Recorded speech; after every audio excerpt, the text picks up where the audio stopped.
For exercise 4, all you're going to do is apply some effects to a sample or to a loop and experiment with those effects devices to see what they can do. There are many effects available in Reason, and this exercise just asks you to check out 3 of those effects. Before you can check those out, you need some kind of a sound. Probably the easiest way to do that is to use the loop player and just load some kind of sound in. I would recommend that when you load it in, that it's not a drum loop, but it is some other kind of instrumental loop. I'm going to pick guitar loop. It doesn't really matter what you pick. And I'm just going to run this for a bit. So there's the loop running.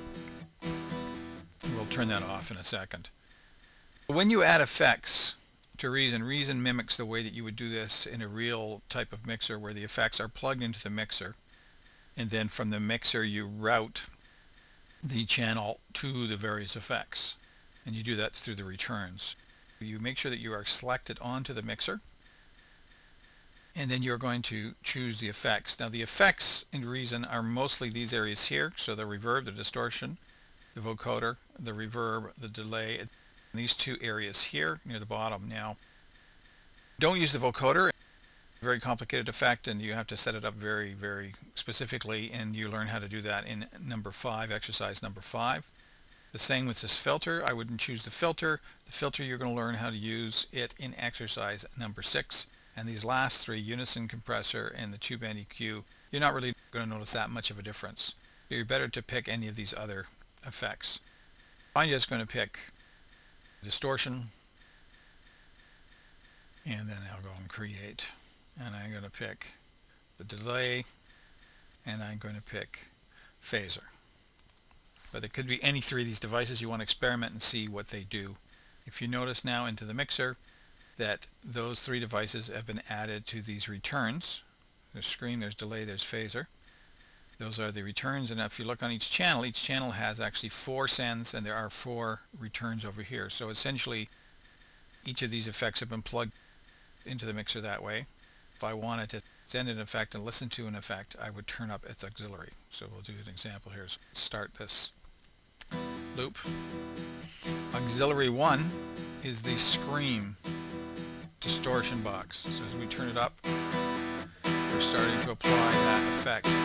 Turn this down. We're applying that effect to this. You don't hear much, but you can experiment with this. It's got this little knob, so you can start to hear some of the settings that this distortion box has.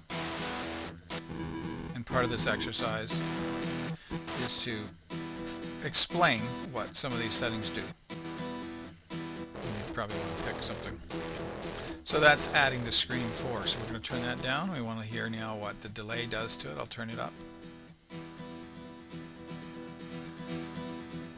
hear the delay. We can play with some of these settings.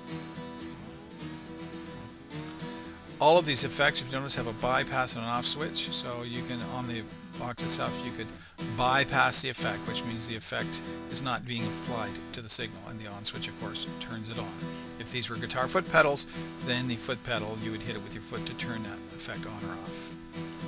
And if I want to listen to the 3rd effect, which is the phaser, then of course I would turn up auxiliary 3.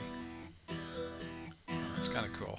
And again, you can play around with some of these things to hear what those effects do.